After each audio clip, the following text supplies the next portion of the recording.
Meet my co-hosts, Nick Best and Akeem Williams. We're going to have some amazing guests on the show.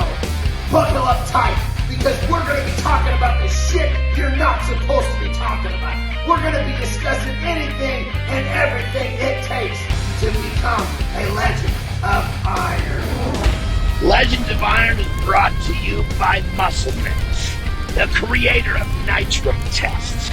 Nitro Test is hands down the most fucking kick-ass pre-workout on the market. The question is, can you fucking handle it? Welcome to another killer edition of Legends of Iron. I'm John Anderson. Joining me always my partners in crime, Nick Best and Akeem Williams. We have got an amazing guest for you today. This guy, he's basically been in strength sports, but he's here because he's had quite an impact in the film industry. He went to UFC film, he was a UFC graduate, film production. He's a producer, director, and writer. He is the man who behind Bigger, Faster, Stronger, and Prescription Thugs. Please welcome Chris Bell to the show. What's going on, brother? How are you? I'm doing great. How you doing, John? I'm doing great. We're really happy to have you here, brother. This is, you've done these two movies, which are really, really high impact in the world we live in, especially, Bigger, Faster, Stronger. I think right out of the gate, I got to really just kind of ask you, what was the big motivation behind doing Bigger, Faster, Stronger? Really, the motivation came when Congress called baseball players in 2004. They started, Jose Canseco started talking shit about, about people using steroids. And then all of a sudden they found a bottle of androstenedione in Mark McGuire's locker.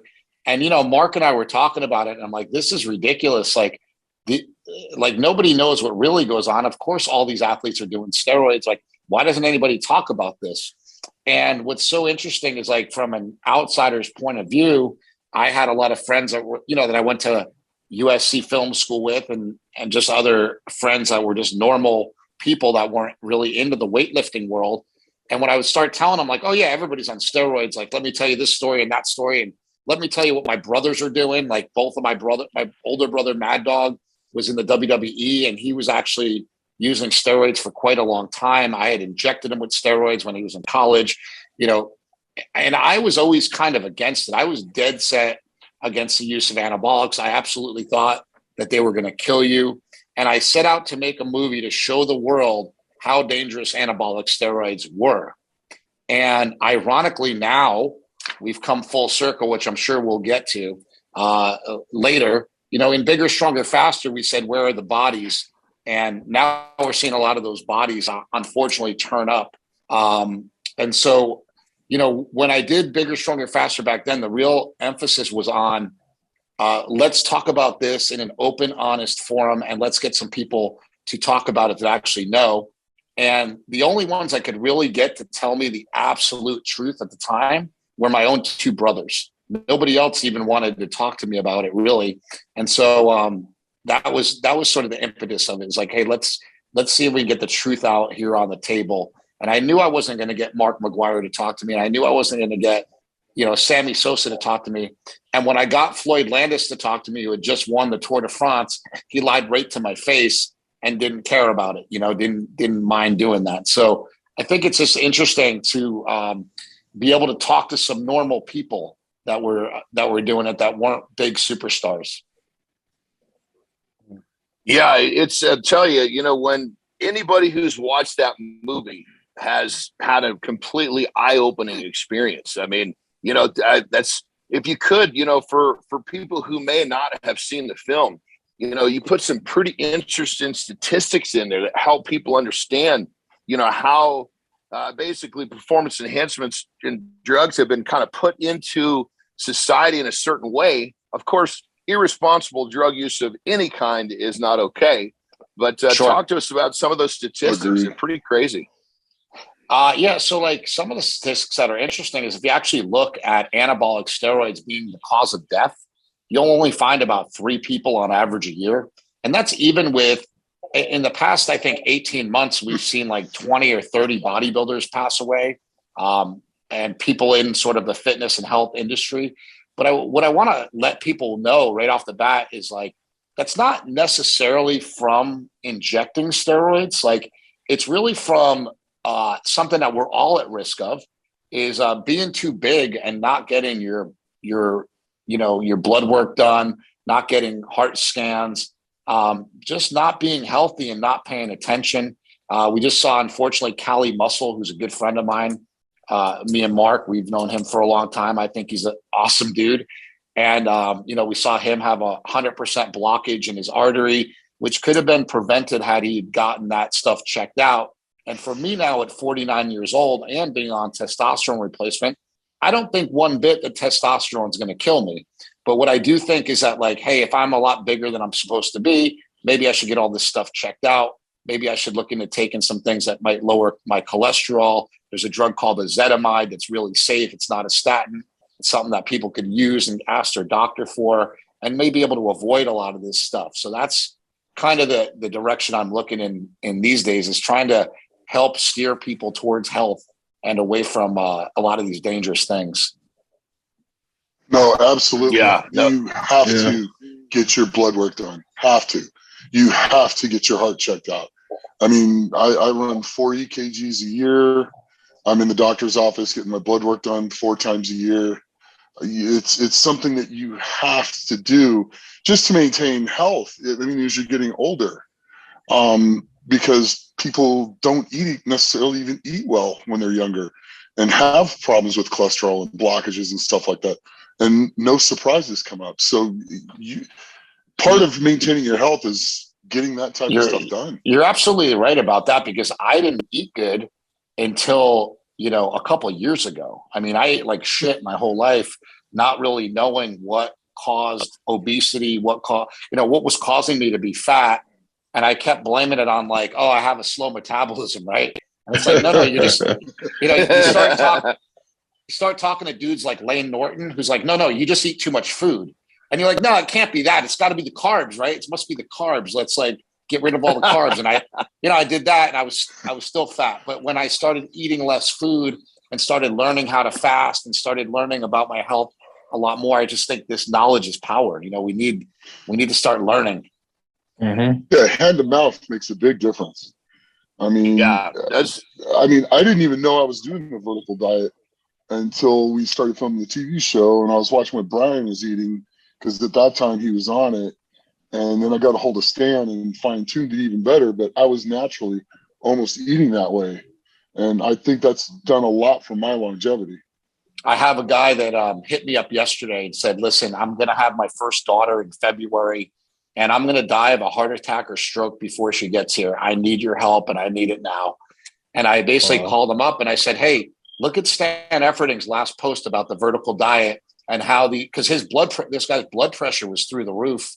And I was like, this will fix your blood pressure if you follow this. Like, and I just like to have those simple fixes, right? Like Stan has put his life's work into this diet, and there's a lot of other diets that can do these things, right? But for a long time, I always recommend people go on a carnivore diet or go on a keto diet. But when we see people go on a carnivore or keto diet, what we also see is their cholesterol usually shoots through the roof. And the people in the carnivore and keto communities are telling everybody, don't worry about it. You're a cholesterol hyperresponder. And they don't really know that. And the thing I'm saying is, like, while all this stuff could be true, let's err on the safe side and get things checked out. That's kind of where I'm at, is like, maybe the keto diet's great. Maybe the carnivore diet's great. I did it for a long time, but John knows, and I've been working a little bit with John here and asking him, like, what's my problem? Like, and so we've gotten to a point where, John, how many times you just text me every once in a while, right? But I've been kind of following ever since we had that conversation, a very similar type diet. It's a very similar to the vertical diet. It's not exactly the vertical diet. But it's like I was able to add carbohydrates in, drop 10 pounds of body fat, basically mostly body fat. And I'm getting pretty lean now, and I feel really good. And one of the main things that John helped me with, this is something that I never did.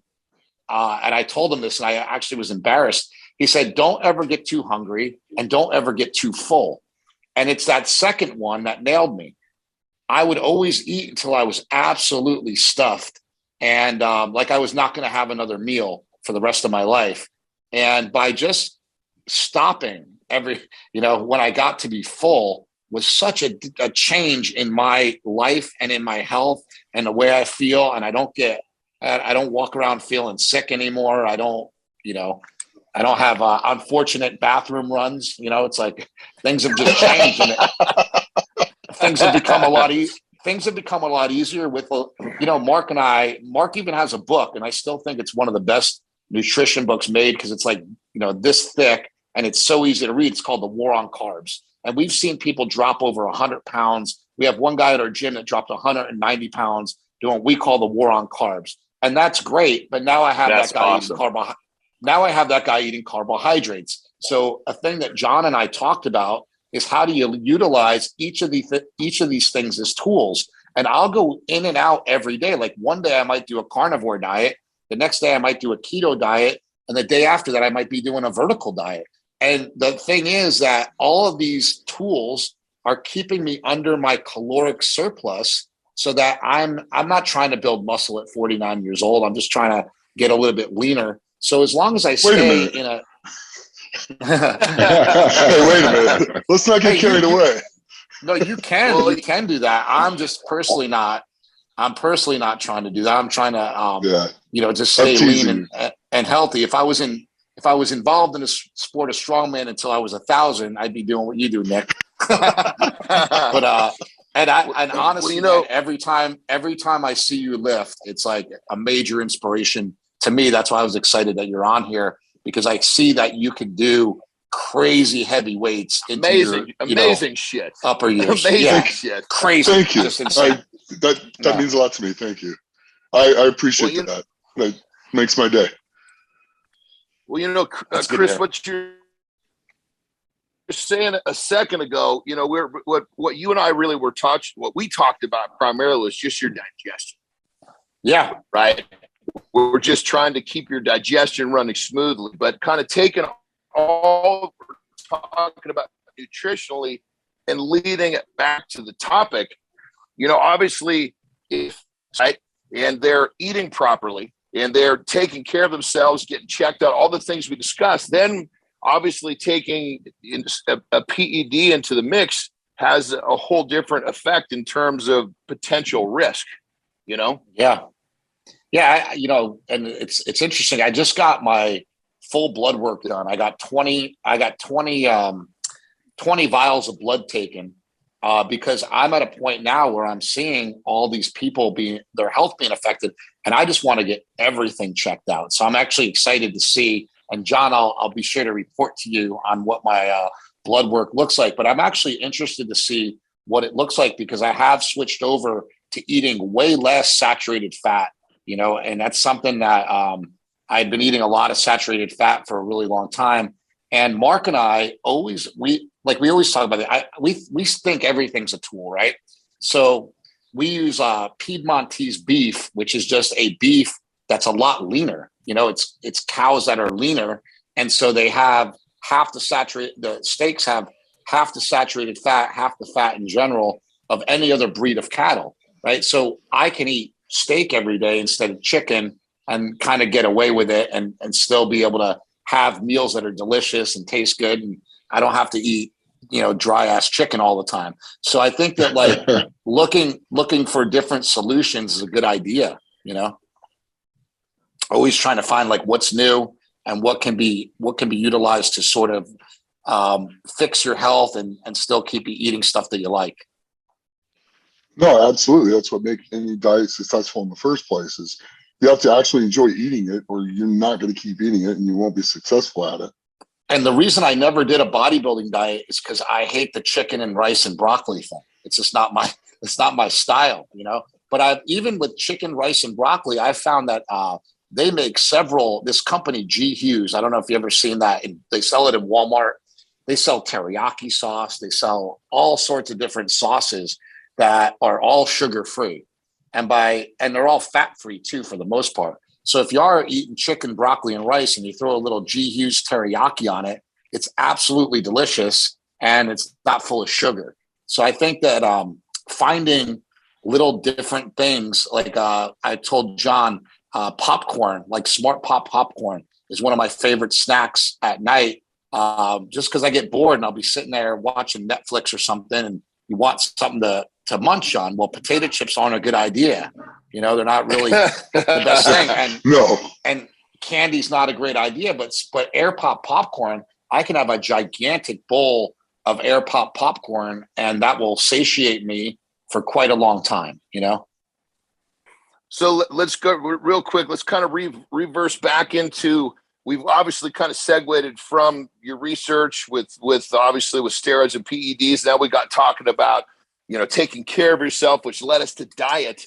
So with your original findings, obviously, then kind of leading back to some of the current deaths in bodybuilding, but now we bring the taking care of yourself and proper eating and getting checked up into the play. How did your views get changed in this whole journey? Because like you said, it's been full circle. It started off where you thought everything was just, you were still against it, didn't understand it, then started to realize it was not quite the demon, but then at the same time, the demon could come through the practices of trying to put on muscle, not only the PED. Yeah. I think like when I said it came full circle, it was in the very beginning, I was really against steroids. I didn't think people should do them. And then I did Bigger, Stronger, Faster. And I had people like John Romano saying like, hey, where are the bodies? And I'm like, he's right. Where are the bodies? And it sparked me to go like, hey, nobody's dying from this. Why is this such a big deal? And I still don't think people are dying from it. So I don't want to trigger anybody out there thinking I like completely changed my mind. I don't think they're dying from just steroids. They're dying from what we call polypharmacy, a mixture of a bunch of different drugs, a mixture of some of them include diuretics and some of them don't.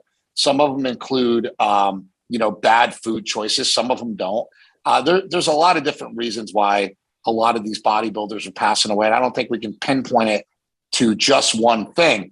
But what I did come around on is this idea of like, there's a balance between where are the bodies and doing your blood work, right? There's a balance between what a lot of these guys are doing recklessly. And even I'll admit my brothers were doing recklessly because they weren't getting their blood work done back then. A lot, even up to like, I think about 5 years ago, Stan took a look at Mark's blood work and he said that when he looked at his blood work, he cried. And Mark's like, oh my God, that's bad. And he's like, well, you're such a good friend and you're such a good dude and you've helped me so much. And it just hurts me to see your blood be this bad. And Mark is the most shredded person I know right now. He's walking around in single digit body fat and he's not even trying. He looks nuts. It's because he's taken these steps and he's just a full bore, kind of guy. So it's like, he's just taking these steps to improve his health and he's taking it all the way. And he said like, hey, I have 2 kids. I want to be around for my kids. I don't want to die early. I don't want to die young. I don't want to have some sort of heart issue. So he really, took it to heart, no pun intended, and went and fixed all these things. And I think that's really important. So you said where I'm in that same position too, by the way. Yeah, just come because around. My wife already lost a husband. Exactly. So exactly. That's a big deal. I have to be very careful too, because I don't want to do that to her again either. Yeah, and that's something that I think we all need to think about, is not being selfish, right? It's one thing if you're 25 years old and you're trying to win the Mr. Olympia contest. I still wouldn't recommend being reckless, but I would say, hey, maybe you're going to take some more chances, and that's okay. I mean, we have to deal with that. There's going to be people that take chances like that.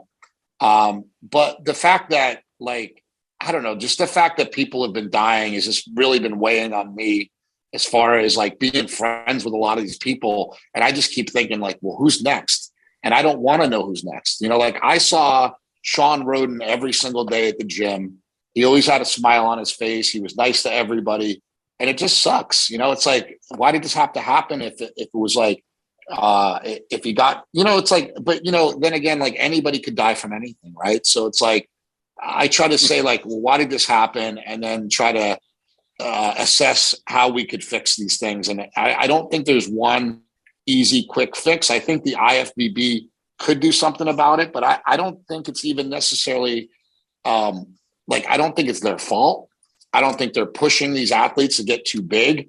I mean, they offer a classic division. And if anybody looks at the classic division, it seems like those guys take, you know, their scaled down version. They take less stuff. They're not as big, and they offer that. And actually the classic physique division, if you saw the line for Chris Bumstead around the block at the Olympia and went to Big Rami's booth and saw that there wasn't that big of a line compared to Chris Bumstead, you'd realize that like these guys that are smaller, leaner, sleeker, look more like Frank Zane than Arnold Schwarzenegger, that those are the people that a lot of people are attracted to being like. And maybe that's a route for more people to start going in. Now, some people might, you know, shit on me for saying that because they want everybody to be big and huge, but do we really want everybody to be so big and huge that they're dropping dead? I don't think so. No. Yeah. You know, we actually had Stan Efforting on just a few weeks back, and he was talking a little bit about some of his theories on why, you know, the deaths of people. And obviously he was talking about, you know, having trouble while you're sleeping, you know, which obviously that it's a pretty deep, it's not just a simple thing, a simple fix, but, you know, there's, like you said, Chris, there's a lot of different reasons why this is happening. And obviously it doesn't lead back to any one thing is really what we're finding. And if you talk to Stan, he'll tell, like, Stan has always been trying to get me to sleep a lot more. And I'm actually at a point where like, I probably need to get a CPAP machine, because that's my biggest problem. Sleep. No, and I definitely have sleep apnea. And even though I keep losing weight and getting leaner, I still have sleep apnea, and I just need to fix it. I'm at a point where everybody that I know, like I spent a lot of time with Brian Shaw when Mark used to sponsor him, and he would just say, "This will change your life," and I never did anything about it. And I don't want to be. Yeah, I was the one that jumped all over Brian. Yeah, and I don't want to be the guy. Back in the day. I don't want to be the guy that dies because he didn't listen to his friends. So I need to definitely look into that very soon, you know? Yeah, I've had one for about 16, 17 years now. And it's really changed. It really helped everything? Yeah, it massively.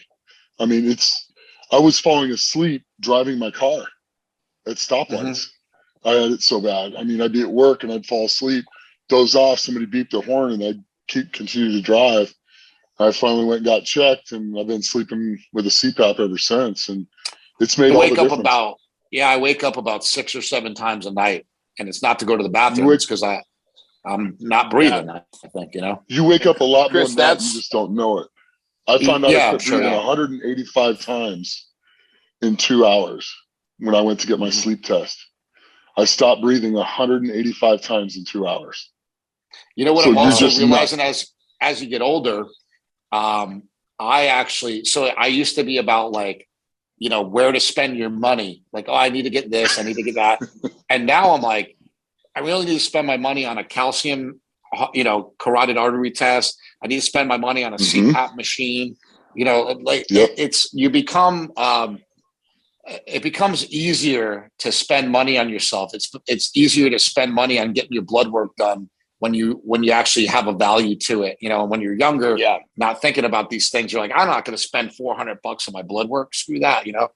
And you just kind of blow it off. And another thing I like to see is that because a lot more people are into this, and I think because of a lot of people like, for example, people like Joe Rogan, who's always pushing health in a big, you know, big way, that a lot of these things are getting more accessible and cheaper and easier to get to. You know, and even COVID's kind of been a blessing. I mean, I think TRT is really important. So like on the flip side, I actually have been helping a lot of people regain their health or fix their health, including my own father. So my father's on steroids now, which I joke with him about. I mean, he's on testosterone replacement, right? But my dad had always felt weak and frail and not able to put on muscle.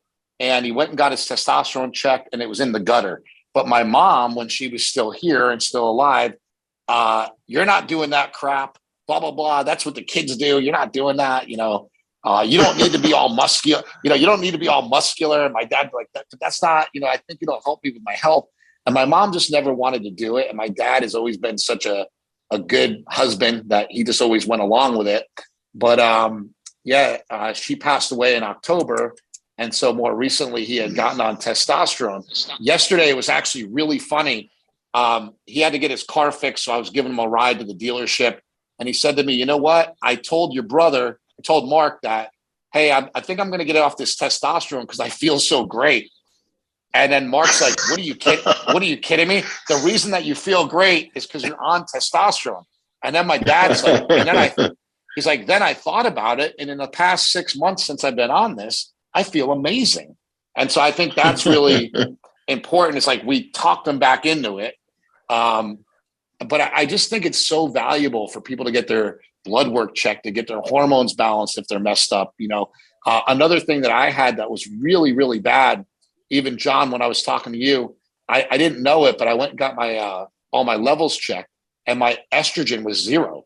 I had no estrogen in my body. So by having no estrogen in your body, I couldn't even walk around the block. My feet hurt so bad, and I had no idea why. I get my testosterone checked, and I'm like, oh, like the last thing I want to do is supplement with estrogen. And my doctor was like, well, you're not going to have to do that. When you take test, some of that's going to aromatize into estrogen. You're going to be fine. And since then, all my levels have been back up, and I feel 110%. I feel amazing, you know? Well, you know, it's totally correct. I mean, when you understand what it takes for your body to run kind of the word optimize gets used kind of overused, but it's the truth. When you get your hormones in a place where your body can optimize, you're happier, you're healthier, you have more energy. And especially for the older generations like your dad, he just had a hard time. It's hard for the older generations to wrap their brain around the fact that TRT is actually healthy. It can actually help you live longer, you know, making sure that all of your endocrine system is where it's supposed to be is actually something that is good for longevity, which is tough for a lot of people to wrap their brain around at this point. You know, your dad said it clearly, you know. It's also giving a better quality of life because you could be able to do things. You could be able to go out and do things that, you know, the 30-year-olds, 20-year-olds, 40-year-olds can do. Your quality of life will be better on top of that. Yeah. And if you look at all the studies on just testosterone, I mean, the biggest study they ever did, they found it to be very safe with the side effects to be temporary and reversible up to like 600 milligrams. Now, I'm not recommending that anybody goes up to 600 milligrams on a TRT dosage, but we know, and Nick, you know how much stuff people use in the strongman powerlifting. You know, my brother used to have a joke. He'd say, take what you want to total. So if you wanted to total 2,500, that's you take 2,500 in a week, every week, you know, 2,500 milligrams of testosterone. So it's like, we're not in that, you know, I'm not talking about like in that world, but I'm saying like up to a pretty high dose, it's been shown to be safe. So if it's safe up to 6 milligrams, the most I've seen doctors really recommend is 200 milligrams a week. More recently, it's funny, since I did Bigger, Stronger, Faster, it seems like the recommended dosage has come down from like, 250, 200 down to like more like 150, 140. Like I found that the ranges, and it might be more for you guys because you guys are a lot bigger, you weigh more, you've weighed more for a long time. But for people my weight, like 200 pounds, I've seen the levels be pretty low that they're prescribing people, and I've seen the benefits be very, very high. And so I think that, if people haven't looked into testosterone replacement, and even we've talked about this, John, with women, women, it could be testosterone, but it could be progesterone, it could be estrogen, it could be cortisol, it could be a million different things. But so many women that I know just don't feel good a lot, you know? And it's like, well, what is that? Yeah. You know? And a lot of it has to do with Mhm. hormones and stress and things that they're just not looking at, you know? 100%. You know, and funny enough, in many cases for, you know, the soccer mom or the guy that just, you know, plays a little softball on the weekend, doesn't take his diet serious. It's the diet being off kilter so long with all these processed foods that kind of puts the strain on their body and knocks their endocrine system off to begin with. So, you know, kind of going back to this whole thing we're talking about is it's obviously we're talking about PEDs, but we're also talking about health, and we're talking about how to obviously use a PED and be safe. Well, really when it comes down to it, it fits into a whole spectrum of being healthy first. And I think that's what most people miss is if you're going to play that game, you got to play by the rules, you know, and you got to play by the rules the whole time, you know? People get so confused by nutrition, but like, if you really break it down, you just hit the nail on the head. You just break it down. If you get rid of processed foods, it's not that processed foods are going to kill you, but if you get rid of them, you get rid of a lot of bullshit in your life. If you get rid of anything in a box, bag, or a package, you get rid of a lot of other crap, right? And if you stick to simply meat, fruit, and vegetables, and if you're a power lifter or a strongman, maybe throwing in some white rice, which hardly will do anything to you, like as far as like inflammation or pain or anything like that, that's your diet. I mean, that's everybody's diet. People are like, what's the perfect human diet? It's like meat, fruit, and vegetables. That's it. You don't really need it. You'll get everything you need from those things as long as you're kind of smart enough to know, okay, I got to get enough protein, right? Like that's a thing. So it's like, hey, hit a certain protein number and eat from these, you know, meat, fruit, and vegetables and not much else. You're going to be in shape and you're going to feel great. It's like, how hard is that? That's the easiest thing in the world. Yet we are the fattest country in the world, you know, and we have such an abundance of food. We don't teach people how to grocery shop. We don't teach people how to go and get the things from the store and do meal preps and get their food set up for the day or for the next 3 days so that it's quick and easy and efficient for them as well. And I think that's part of the problem. Our biggest killer in this country is convenience. That's the biggest killer because everybody wants it quick and they want it now. So you go through the drive-through or you go to 7-Eleven, get a bag of M&Ms and a soda and a bag of chips. And you're like, that's my lunch. There's no protein in it at all. I used to work, my best friend is a basketball coach for one of the top AAU teams in Los Angeles. And that's where all the kids come out and they go pro. These kids, a lot of them were from like the inner city and we'd go pick them up at their house and drive them to practice. And we went out of our way and I was actually making a movie called Trophy Kids that was about, you know, obsessive sports parents and showing the flip side. Great movie, by the way, brother. Oh, thank you. Great movie. It's on HBO Max if anybody wants to see it now. There's a good section of it on HBO Max with Peter Berg talking about it. But yeah, like when I was doing that movie, we would pick up this one kid. He was like 7 feet tall. I'd give him like $5 and say, hey, go into the store and get whatever you need before practice. I want you to get some food in you. And he'd come back with a bag of Flaming Cheetos and a Monster Energy drink. And I'm like, where's the protein? Like, go get a protein bar. I'd make him at least go get a protein bar or a protein shake. And this kid made it pretty far. He went to a really good Division I school. But it's like the things that these kids are elite athletes were eating is just ridiculous because like you said, Nick, we're not educating people on how to grocery shop and what to eat. I mean, I think you hit the nail on the head because like you said, convenience. And most people have long hours, working long hours and everything like that. So they expect everything to be on the go. So that's the habit that we got to break if you want to go healthy and have a healthier society, you know? I know a lot of bodybuilders, a lot of people in the strongman fitness and powerlifting might disagree with me, but I think learning how to fast is the ultimate tool that you can have. If you learn how to fast, you safeguard your health forever. So when I fly across the country and I'm like going to an airport and there's nothing good to eat, and I can say, you know what, I won't eat till I get there. And I don't have a problem with it because I've fasted enough the fasting's a muscle is what I tell people. It's not a muscle, but it's like a muscle. You can work it. You can make it better. You know, you can learn how to fast. And nobody has to fast for more than 24 hours. I'm not saying that. I don't even believe, I've never even done a fast that was over 24 hours. I don't think you need to, but just sort of learning some intermittent fasting and learning how can I stay away from food for like 8 hours? Like, for example, like every day this week, I've just fasted until it was dinner time, and not for any other reason, just to sort of work that muscle again. And when I do, I feel really clear-headed. I feel great. And then when, 5 or 6 o'clock comes around, I kind of have a field day. It's almost more fun because I get to pig out. So I get that still, it's like I still get that feeling of pigging out, but it's not overindulgent, and it doesn't cause inflammation because I'm not in a caloric surplus that day.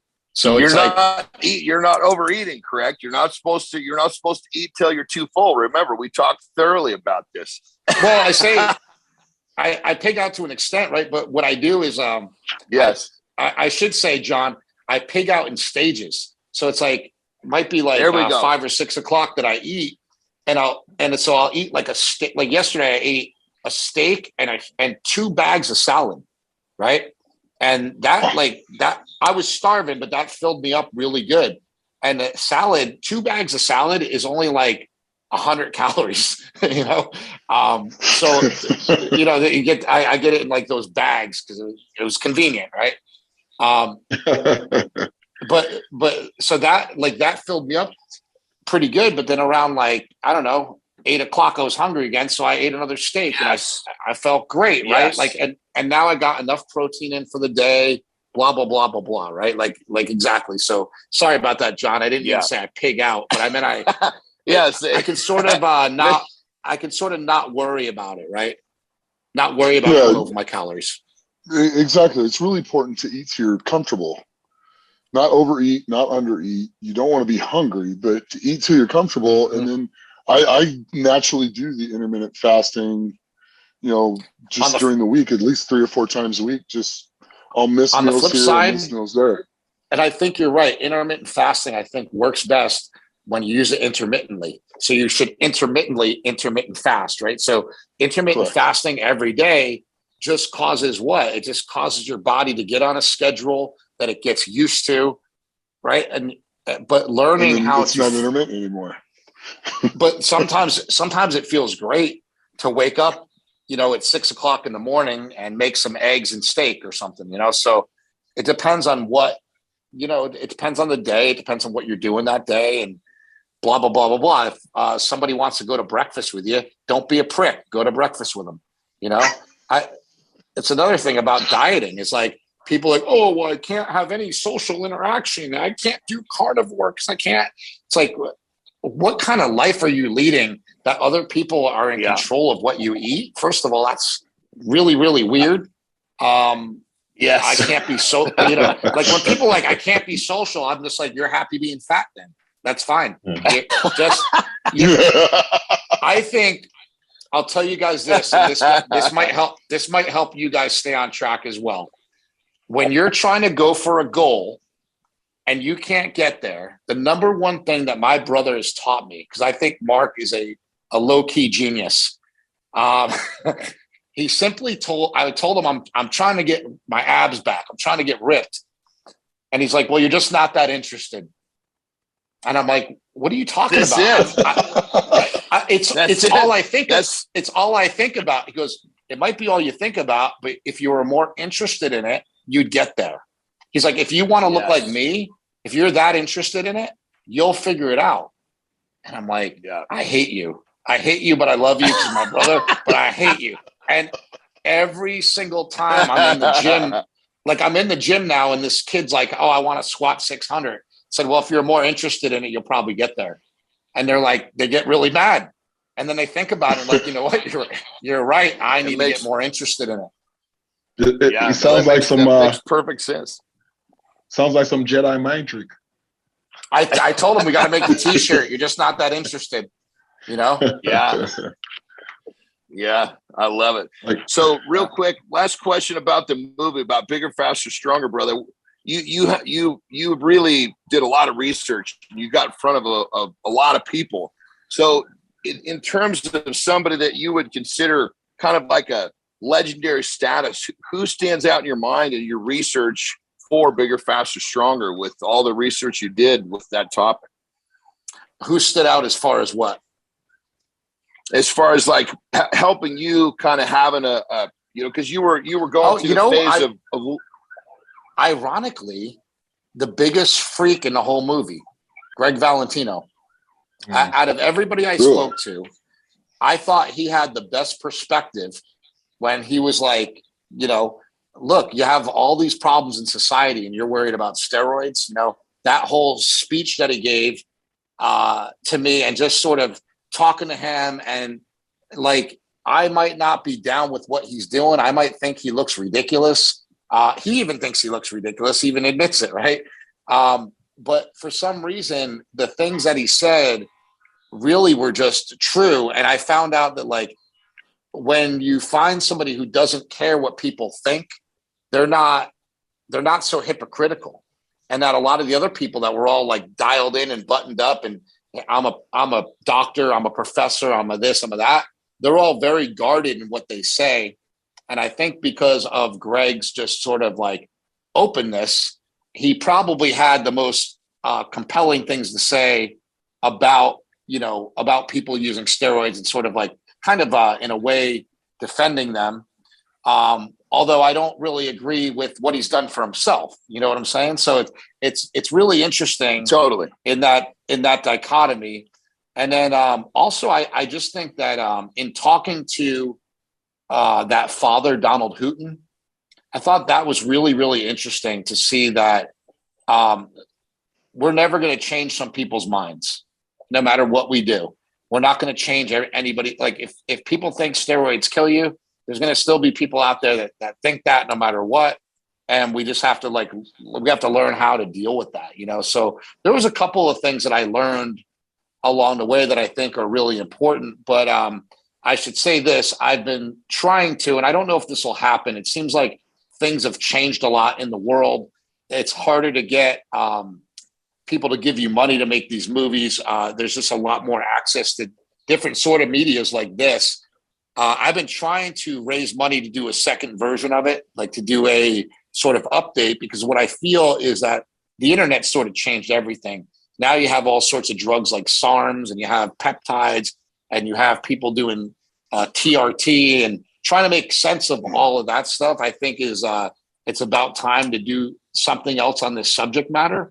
It's just like, hopefully I'll be able to get there, but I don't know. But if I don't, I'll be talking about this stuff on a lot of podcasts and stuff anyway.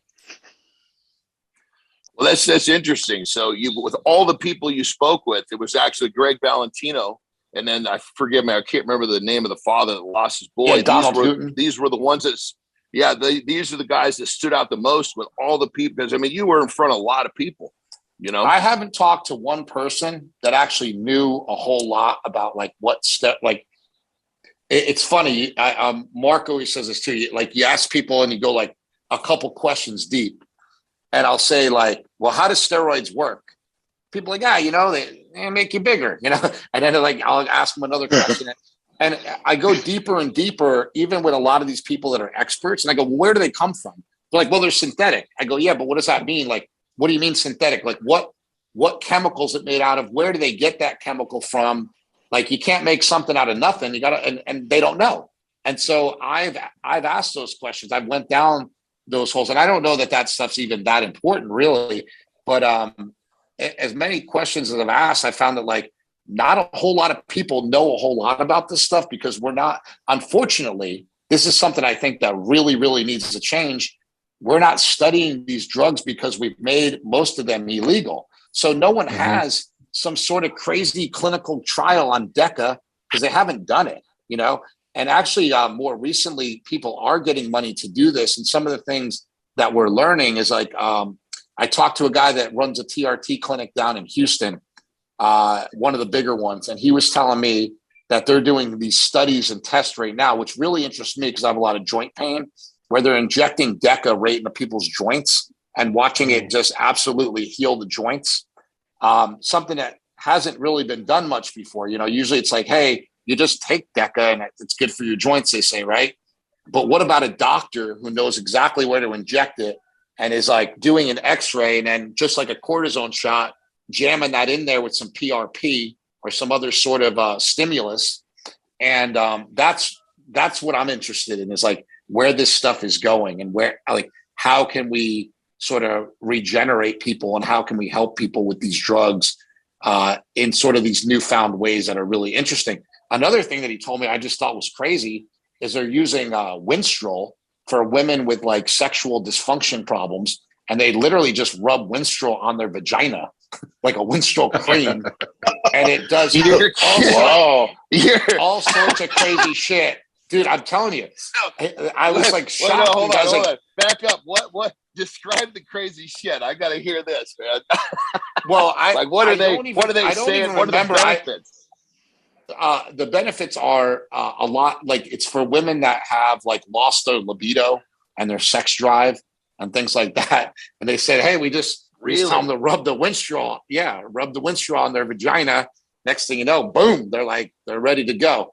So I don't know what other effects it has on women, but I know that like it's things like this that sound intriguing to me, like using anabolics in different ways that we've seen them used. Yeah, mainly. John, whatever you think, you don't do it. John's like, I got I've always said I'm a woman trapped in a man's body, so I'm just kind of envisioning my next life, Yeah. John, it only works on the women. I've been hearing things like that, like I said, but like those are the things that if I do another movie that I want to go investigate all these different new ways of using these drugs that can really help people. Like we've seen a lot of people talk about anecdotal evidence of BPC 157 and TB 100 on joint injuries as well. And then I see other people like Dr. Victor Prisk, who I know has been in the business forever and really in tune with the bodybuilding community, saying it doesn't do anything, right? So you have these two conflicting sides. It's like, well, which one is it? Does it not do anything or does it really help? Because I'm hearing a lot of anecdotal evidence that it really helps, but there's no scientific proof. But sometimes there's no scientific evidence because we haven't done the studies. So you have to kind of weigh everything out. And, like there was a study that came out on psychedelics, microdosing of psychedelics. And the study basically says it doesn't work. I know a lot of people that say it saved them from committing suicide. So it's like, did we just not do the right studies yet? It's hard to tell. And that's another thing is like, I think it's always okay to question science. And I think we need to continue to question science, especially in everybody knows what I mean right now. I think it's important to question science. I don't think that to not ask the questions is ignorant, Yep. Yeah. That's how I feel. You can't ask questions against it. Yeah, 100%. That's.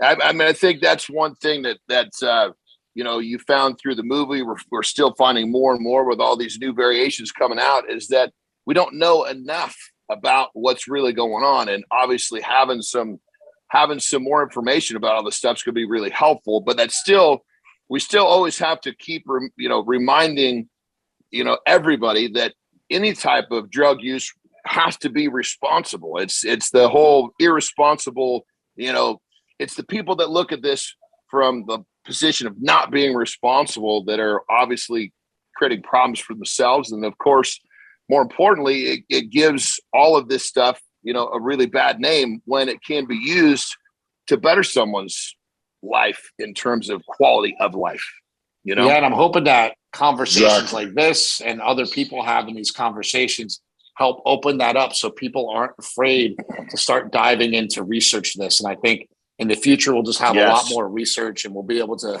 look at these things in a much smarter way. Well, it's such a topic that go ahead, Doc. No, it's equal. I was just going to say it's such a topic that has such a big taboo on it that people are so scared to talk about it. Like you said, you would ask questions to guys that are very knowledgeable about it, but the minute you start talking about how do you use it and stuff like that, nobody want to answer. Yeah, you know what's ridiculous? 1939, a guy named Adolf Butenandt, he isolated and found testosterone, and he won the Nobel Prize in chemistry. And then we turned around and demonized that because Ben Johnson won a race. And that's where we're at as a society. Yeah. It's like, the Canadian guy won, and he took Winstrol. He rubbed it on his vagina, and he won the race. I don't think he did that. He actually. I have a question for you. So, watching the movie, when they went back and retested all those samples from that race, there's actually only one guy in that race that would actually pass a drug test today. Really? That's amazing. And I just found that very hypocritical of the said person who was jumping up and down and screaming about it. I should say, like, some of the fun stuff about Bigger, Stronger, Faster is like the behind the scenes things that happen. So it's like, I have Ben Johnson. I interview him for my movie. The next day he calls me. He's like, you need to meet me at this hotel. And everybody thinks that, like, because I'm making this movie, I can, like, clear them of their charges. Like, I don't know what they're saying, right? So he's telling me, hey, you got to talk to this guy, Andre Jackson. And he's like, he'll tell you what really happened. I'm like, well, what really happened? He said, I wasn't taking stanozolol for that race. I was taking testosterone. And I'm like, well, how did you? And he's like, but I was under the limit. Like, I had my levels checked. I was under the limit. I would have passed the test, blah, blah, blah, blah. But they found stanozolol. And I'm like, how did they find stanozolol? And he said, after the race, I won. I went back and I had a beer. And he's like, I believe that beer was spiked with Winstrol, because you can drink Winstrol and it will show up in your bloodstream, right? Wow. So because the injectable Winstrol is water-based, and if you actually drink it, it'll work almost as well as injecting it, right? So that's what he claims it was. And I'm like, it could be, because he even says, I was on drugs, but just not the ones I got caught with, so the whole thing's bullshit. And I found that to be, like, that's why he was so mad. And yeah, it was the most ridiculous, like, and I kept, what I told Mark, I think is the funniest thing, is like, I have sort of become the steroid confessional. Like, I've become like the priest of steroids, where I did this movie about steroids. And because I did that, I have all these people coming up to me, kind of whispering to me like, hey man, let me tell you about one, back in college when I took juice. I'm like, why? Like, just for whatever weird reason, people just come up and open up to me and have to tell me their, like, crazy steroid stories. And I also found that when I did Prescription Thugs, was that anybody that had an opioid addiction problem or alcohol problem, they would come to talk to me about it afterwards. And But real quick, you should know that you got to share. You got to share one of those stories. What's the craziest confession of for both a painkiller and or a steroid story? So people are coming to you confessing crazy stories. Give us the top of each side of the fence here. Oh, geez. You know what? I'd have to put some thought into that. It's more like this. It's more like a lot of people would come up to me and thank me because I made the movie, right? And they would say, listen, man, I got to tell you something. Like, I really want to thank you for making that movie, because now my wife understands, or my mom understands, or my significant other gets it, right? And I think that was the main reason that people were telling me. I mean, I've seen people, like, I've heard of people taking like crazy amounts of stuff and doing crazy things, but for whatever, just like off the top of my head, I can't remember anything that's great. That I'm sure I'll remember as soon as I get off of here. I'll remember like some really like crazy, wild story. But it always seemed like, for the most part, it was more like a confessional, or like a thanking me for making the movie, so that their girlfriend could understand it. But I'm like, that's not why I made the movie. Like, I didn't make the movie so your mom will let you use steroids, like, so that your mom gives you permission to do it. It was never really, it was never really like that. I mean, like with the opioid stuff, you just see like really, really deranged, messed up people of what they've done, like what they would do on opioids. You know, I had a friend that I went to rehab with that told me he would take coke and opioids and drive around UCLA campus jerking off, looking at all the girls. I'd be like, oh my God. Oh my God. You were driving around, drunk, coked up, and you know, like on oxys and jerking off while you're driving. He's like, oh yeah, I used to do that every day. I'm like, what? Like, whoa. You know, so those are the kind of crazy people, you know, I've dealt with in my life. And that kid's the most normal person I know. He was actually my counselor when I was in rehab. So, you know, picture that. And you're like learning from these people telling you like these really whacked out stories. And I'm like, I can't picture like jerking off and trying to drive at the same time. And like, how do you do that? And doesn't the coke and the opioids make you sort of not work down there? It's like, I don't know. He was probably taking Viagra too, along with it. Cause it's like, that's, you know, those are the stacks that people are doing. Oh my God. This is a perfect transition to go into the second film, because both of your films, Bigger, Faster, Stronger and Prescription Thugs, were just complete eye openers. And so, obviously, what was the why for Prescription Thugs? What was it there? What was it for you personally that? Yeah, I mean, that's a really personal story. I mean, I actually feel a lot more connected to that than I do with Bigger, Stronger, Faster. Because I had a 6-year really serious opioid addiction so I've always been a power lifter my whole life, but ever since I was a little kid, I had been in chronic pain. Like every day of my life, I had massive amounts of pain, except for now. So I had all this pain and I didn't know what it was coming from. And I went to my doctor and he said, well, your hips are like completely shot, you know. You need to get your hips replaced. So I got both of my hips completely replaced. It was because of genetic arthritis. Looking back on it now, I think a lot of this stuff could be avoided and a reason I got overweight is because I was in pain and could not exercise and do the things I love. And I would just, you know, and not that that's an excuse. You could have still ate good, but I wasn't paying attention to that stuff back then. I didn't know anything about it back then. So I got fat. You know, and I think that, so I had double hip replacement surgery at 35 years old. And from the time I was 35 until the time I was like 41 or 42, I was on a massive amount of opioids. You know, my doctor would just keep giving me pills. And when I told my doctor, hey, my hip still hurts. I'm still in pain. He's like, well, I fixed you.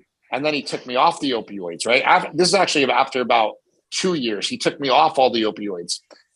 And then I got a call from my doctor saying, I know why you're hurt. We messed up your hip. We need to do it again. So my right hip, they did again. Then I got hooked on opioids because they put me back on opioids. I got hooked on those for a while and I stayed hooked on them for like 6 years. Then I tried to get off of opioids and I got on Suboxone. When I got on Suboxone, I was on that for like 8 months and couldn't get off of that. I was addicted to that. Finally got off Suboxone and became an alcoholic because I needed something to sort of help me get to sleep, I used to say. And I just got all wrapped up in it and became a complete drug addict and alcoholic, and just was somebody completely different than, you know, I've always been.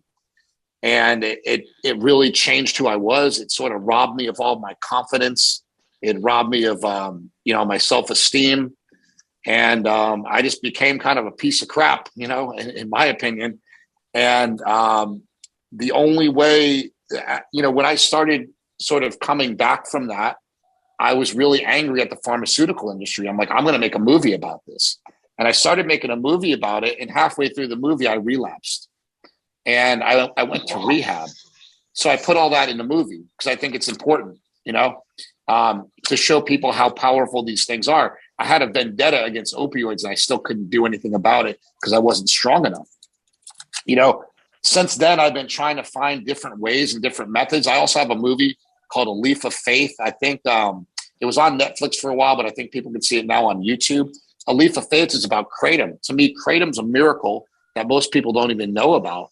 Mark and I think it's the greatest pre-workout that anybody could ever take. We have a product called Mind Bullet that we sell, but I'm not trying to sell anything to anybody. No, I'm just I've telling you. tried, and on that level, I've tried that. When I was up at your guys' place over the summer, it's actually very effective. It increases focus, major. It's no joke. Yeah, it kills pain. It increases focus. It's not for everybody. Some people have weird reactions to it. But if you look at any supplement or drug, there's about 30% chance. 30% of the people that try it might be non-responders. But for the people that Kratom works for, it's like a miracle. It can help people to not have cravings for opioids, not have cravings for alcohol. So it can fix a lot of these issues, right? Since then, I've also found a drug called Ibogaine, which is actually a complete game changer for anybody with chronic pain. Ibogaine will take somebody completely off of heroin or other opioids within 36 hours. But the side effect of it is that it potentiates your opioid system. So it makes your body feel like you're on powerful opioids like Oxycontin 24/7, 7 days a week, like for months at a time. And so when I found and did Ibogaine, it was such a game changer for me. And I still feel great from doing that. Like I did that. I have good days and bad days still. If I lift really heavy, I'll get back in pain. But the amount of it sort of knocked my pain down, I guess, like a whole couple of notches, where every day I'd wake up and my feet would be screaming at me. I wouldn't be able to like walk very well. Like everything would hurt. After I did this Ibogaine, which is just a psychedelic, it's a psychedelic tree bark. So a lot of people are like, how does a psychedelic tree bark do that? And I'm like, I don't know. Scientists don't know. They actually call it the alien molecule because they've never seen anything like it. And I honestly think it could be a major force even in like professional sports. I mean, you see people like in the UFC get like, so I'll give you another example, what it does for CTE. And I have a woman who told me that she lost 15 years of her memory, right? She couldn't remember her kids being born. She had a traumatic, some sort of brain surgery. And after the brain surgery, she had this amnesia. She had 15 years of her life erased. So I said, hey, we could try to do an Ibogaine treatment with you. I have a friend that does these, and we can try it and see if it does anything. And hey, it's going to cost you a couple $1,000, but like, if it doesn't work, then we'll try something else, But if it doesn't work, you're going to come out of it fine, like nothing. There's no real downside to it. So she tried this, and I didn't hear anything from her for like 3 months. And then 3 months later, I heard from her husband, who was like, you're not going to believe this, but my wife has her full memory back. Like she remembers everything. So this woman had forgotten the birth of her own kids. Like she had forgotten that they were like, she forgot like the details of them being born, and she forgot like all this stuff that was really sentimental for her. And through doing this drug Ibogaine, she was able to recapture her memory. I'm not saying that that's going to happen for everybody, but the amount of people we've seen it help with CTE and other things, I think that this drug is sort of the miracle drug that nobody knows about. It's going to be the thing that everybody's talking about 10 years from now. And I'm like trying to get the word out there to tell people like, let's not talk about this in 10 years. Let's talk about it now. Today, CNN just published an article that we lost 100,000 people in 1 year. We are up 28.5% of deaths from drug overdoses in this country as of today. And there's a way to fix it.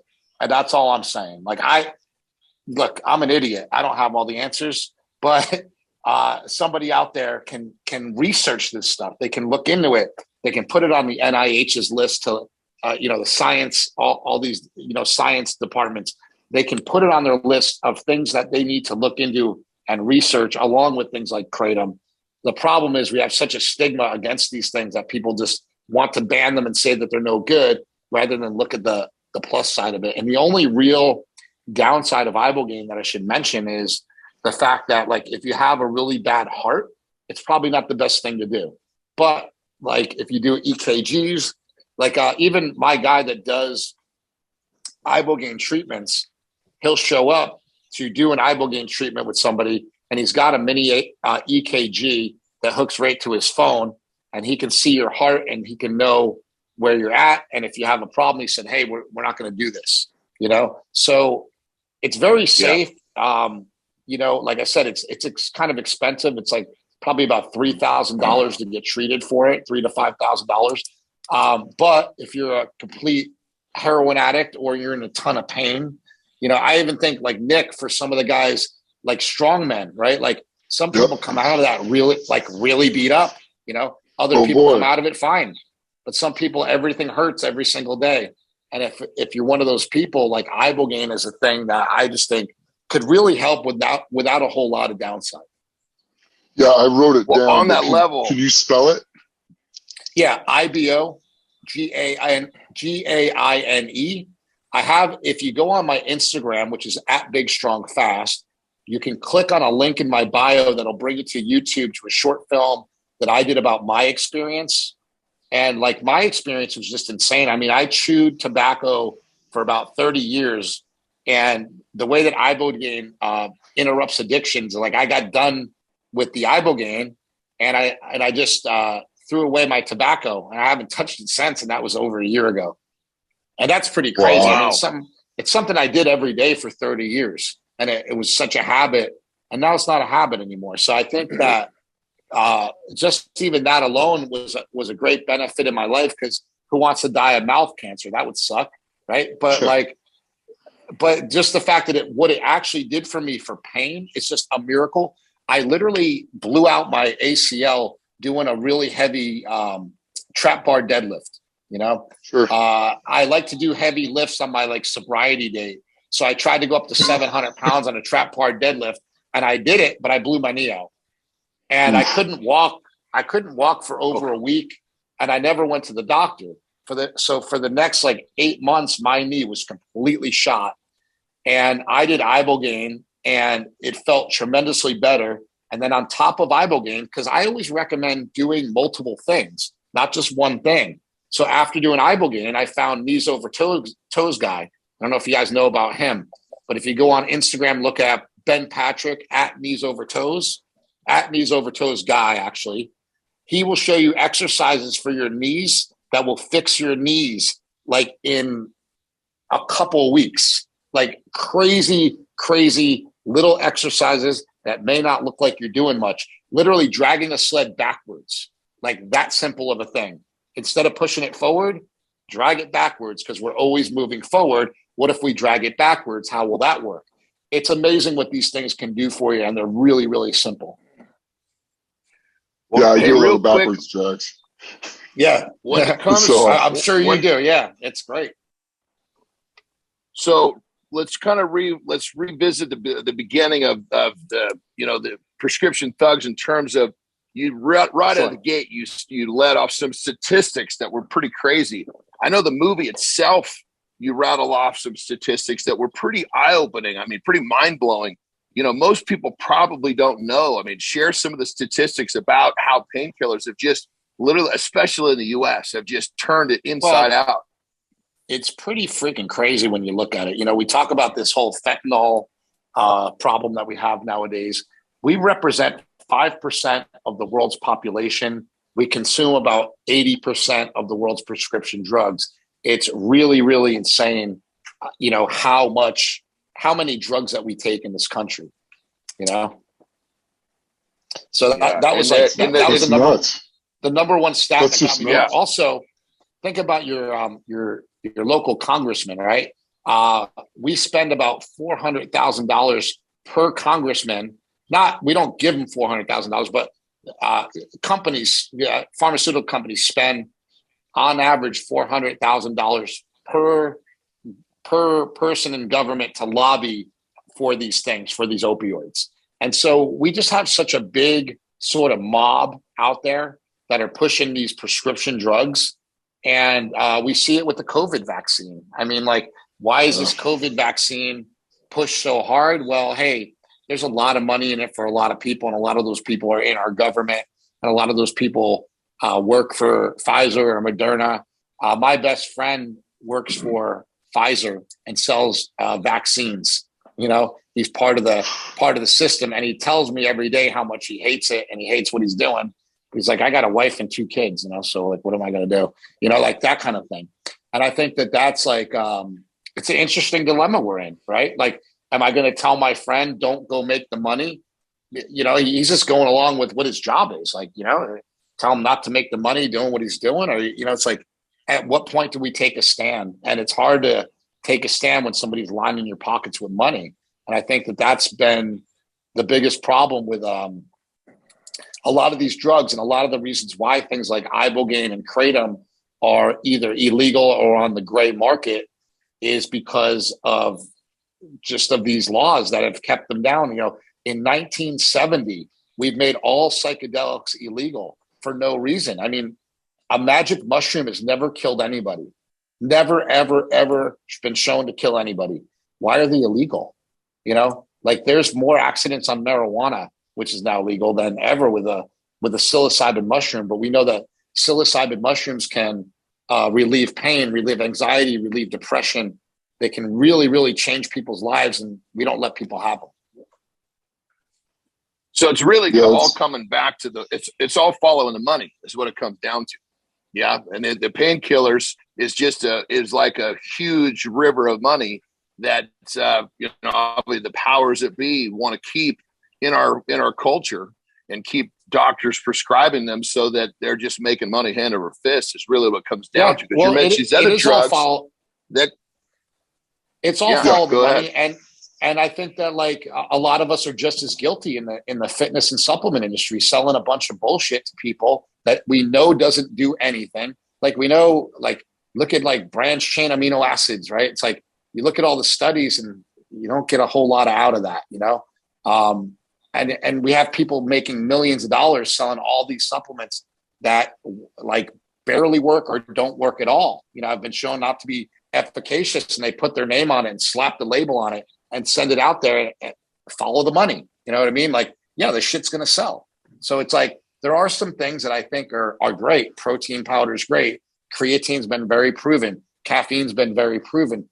Kratom's been very proven. There's a lot of things that are great, but there's also like a lot of BS that like is like you're saying, follow the money. A lot of things being sold out there and pushed out there to people that just aren't effective. Maybe not harmful, but not effective either. And I think that's just as bad, trying to give people a promise of their health and then not deliver on it. Yeah, you're essentially a snake oil salesman. Yeah, doing stuff like that. I've always had a hard time with that. And my brother sells some supplements, right? So, but I feel like this, and he feels, and I feel, the supplements he sells they're like protein powders. There's nothing weird. There's nothing that's gonna not be, and there's nothing that even like with stuff that I promote or stuff that I believe in, it's nothing that I don't take every day. So it's like the only way I'll ever endorse something or get behind something is like, is it something I use every day? Mm-hmm. Is it something that I actually believe in?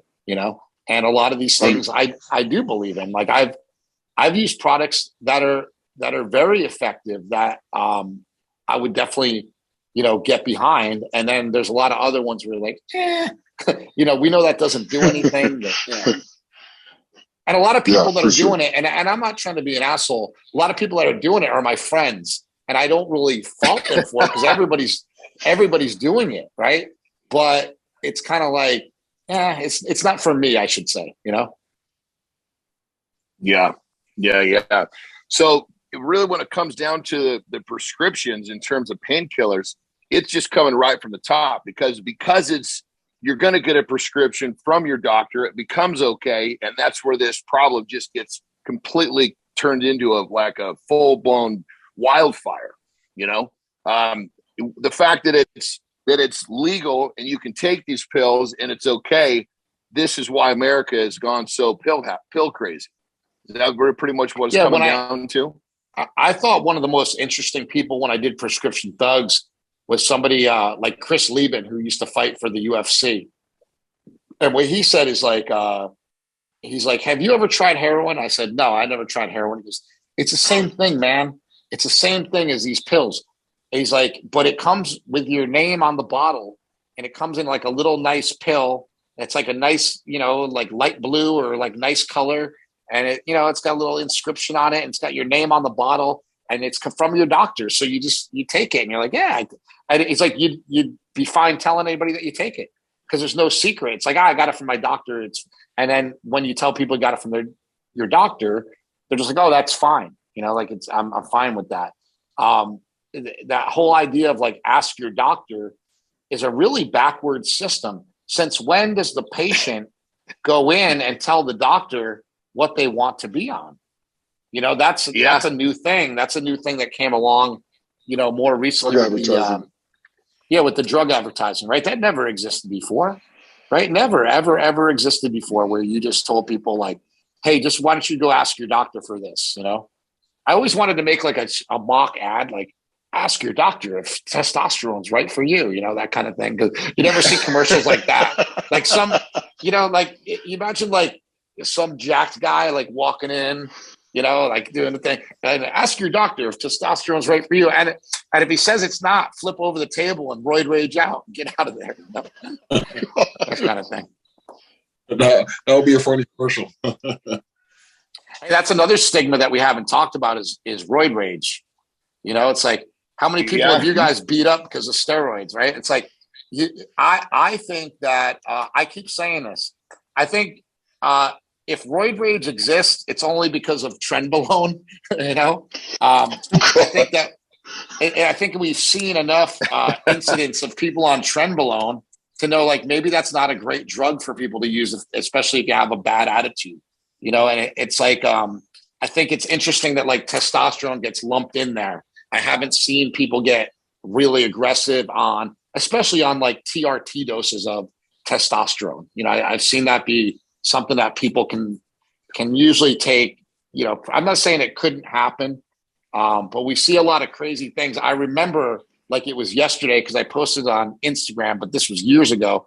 We had a shooting in, I want to say it was San Bernardino. A guy shot like 20 people, and his wife blamed it on steroids. And it was just so like the guy wasn't even jacked.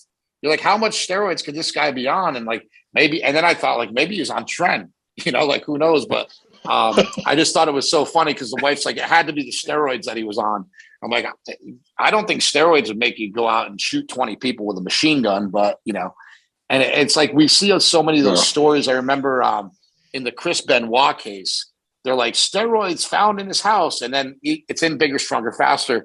The guy's like, now we know. It's like, we know? Like, what do you mean Like, yeah, it could be part of it, right? And I think about that with all the deaths, right? All the bodybuilding deaths, all the roid rage incidents. Of course, steroids can contribute to all these things, but you have to look at each case in context, each case one at a time, because it's hard to take everything and lump it together, People are always using it just for one nominee to blame, and unfortunately, steroid always fit that bill. Hey, man, all my friends are on steroids, and they're some of the nicest people I know. You know what I mean? Like, in all honesty, most people that I associate with and I'm friends with are either on steroids or claim that they're natty and are on steroids. So it's like it's one or the other, right? So that's most people I know. And so I don't hang out with anybody that's ever gets in trouble, that ever goes to jail, that ever beats their wife. Never, ever, ever would I hang out with people like that. And I just find that it's one of those myths that, like, yeah, it could happen. Like, we say that in Bigger, Stronger, Faster. If you're an asshole, you might be a bigger asshole, but that's about it, Well, you look at, like, obviously it's victimized, so that we know that as soon as that's brought into the equation, that's going to be the reason. But if you look at all the problems that come about in someone's life from being addicted to opioids, they're far greater, far worse, and there's far more cases where people do dumb shit. But because it's so accepted, it's just a different position in our society. You always got to go back to alcohol and tobacco also, right? And the interesting thing about alcohol and tobacco is if you ask people about, like, well, why is, for example, why is Kratom not completely legal? Like, Kratom's like kind of legal, but like it's in a weird category, right? Like the FDA, like it's a weird thing. Like we can't sell it with a credit card. We have to use an e-check. It's like they try to do everything they can to stop the sale of Kratom, you know? And you're like, well, why? And they're like, oh, because it's really dangerous. And you're like, what about alcohol and tobacco? And you know what the FDA says? That's not our department. We have the Department of Alcohol, Tobacco, and Firearms, three of the biggest things that kill people in our society. They're in a different category, and we'll just let all that shit slide. You know what I mean? Like, it really doesn't make much sense. It's like, well, why doesn't the FDA regulate these other things? Like, you know, maybe we'd be in a different, we'd have a different story with some of these drugs and alcohol problems, you know? Mm-hmm. Yeah. Mm-hmm. I mean, it all goes back to what we've said a few times, and just so all the listeners are totally up to speed here, you know, any sort of substance use, it's got to be, you got to have a firm grip on responsibility, because as soon as you lose responsible actions with any sort of substance, it's going to cause you and probably the ones around you big problems, you know, whether it be, you know, a prescription from your doctor for a painkiller, you know, or if you're out drinking on a Saturday night, you know, it all kind of the same vibe attaches itself to all of what we're talking about, you know? I think you're right. And I also think the responsibility of the doctors, like when I was prescribed opioids, I was never told not one thing, not 1 second was spent telling me about addiction. I just got the prescription, like here, you know, like just like it was a flu medication, or like it was some sort of cold medication, you know, like here, take this and here's your prescriptions, right? So I'll give you guys a great story. Not a great story. It was actually a really bad story. I was in Pacific Palisades in California, and at my doctor's office, and my doctor gave me 3 prescriptions. She gave me a prescription for like Vicodin Vicodin or Percocet maybe, and Klonopin, right? Which is like an anxiety medication.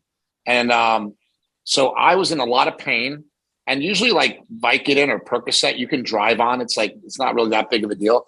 But I didn't know. And so when I took the Klonopin, which is for anxiety, I passed out on the road while I was driving home. Like I was driving home. Oh, it was only shit. It was like a 10-minute drive home. So my doctor's office had a pharmacy like right in the office there, like right outside of it. So I got my prescriptions there, and then I just took those pills because I was feeling really shitty. This was like shortly after I had my surgery, and I'm driving on the way home. I fall asleep and I smash into 3 cars. And I had to, you know, I had to stop, and I had to give my insurance, and I had to talk to the cops. And luckily the cops didn't give me a ticket. I just said, hey, I looked down, and when I looked back up, I hit these cars. But what I really did was passed out and hit the cars. Wow. You know, and I was ashamed and embarrassed, and carried that shame and embarrassment. You know, I did $35,000 worth of damage to 3 cars, you know, and my insurance paid for it. And then my insurance went through the roof, you know, and that's all because I took one prescription pill on the way home from my doctor, because my doctor never said shit to me. Don't drive on this. Mm-hmm. Don't take this when you know, don't. And it doesn't really say it on the bottle either, you know, like you had 2 doctors not say anything. You had the pharmacist and your doctor. Yeah, and you got to read the insert. It's this big, and who reads that insert that's that big, right? So it's like, I think we need more warnings if we're going to give out drugs like this. We need, you know, people really educating people on these things. In your research for, you know, prescription thugs, were you finding a connection where doctors were kind of, I guess kind of, I hate to use a terrible word, but I guess kind of prompted to prescribe these drugs without the warning of addiction? You know what? I don't know.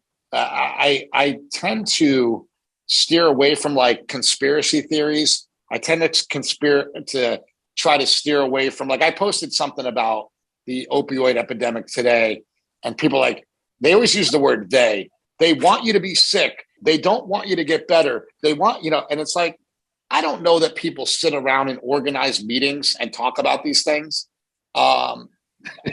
They could, right? They could, but we haven't really seen any evidence of that.